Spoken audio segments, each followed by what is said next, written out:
Hello again. In the last tutorial, I have compiled and executed this program where we have implemented only 4 operations on the linked list, and we saw how they works actually.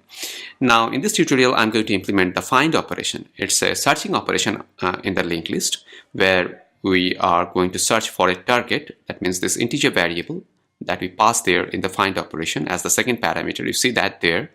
So we'll be searching for this target in the linked list starting from the very first node until we get this target or we reach to the end of the linked list.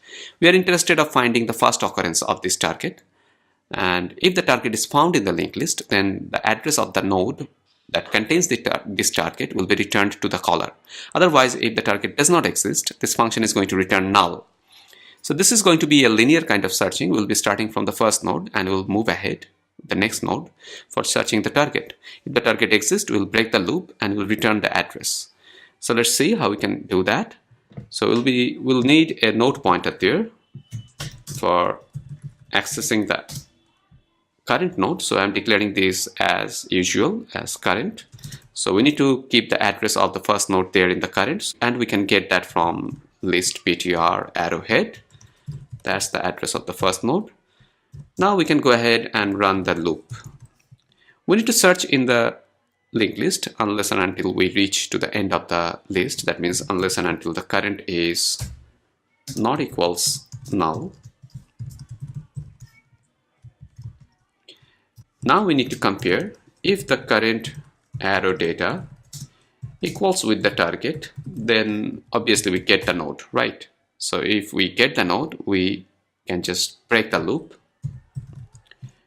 and we can come out of the loop and can return that node address, right? And that is there in the current.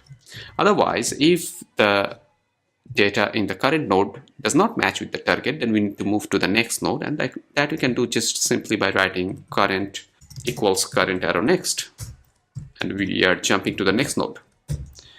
So it's just like the display operation. The moving through the node, you can see that it's just like the display operation. We are at the current node, we are comparing the content of the node, that is the data, with the target, and if that matches, we are breaking the loop, we are returning the current. Otherwise, we are just jumping to the next node. And again, we are doing the same thing unless and until the next is null. So when the next is null, you'll be coming out of the loop, and in that case, the current will contain null, and you're going to return null to the caller. So if the node is found, current contains the address of the node, you're breaking the loop and you're returning the current, and that means you are returning the address of the node that contains the target.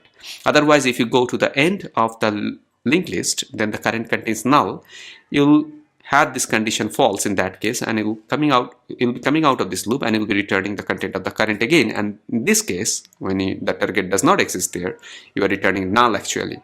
So that's how it's going to work. Okay, in the next tutorial, I'll be implementing this load from file operation that is there in the option 1. Now this operation is going to read a text file that contains some integer values, and it will be appending all those values in a linked list. So join me in the next tutorial and see how we can do that. Thank you very much.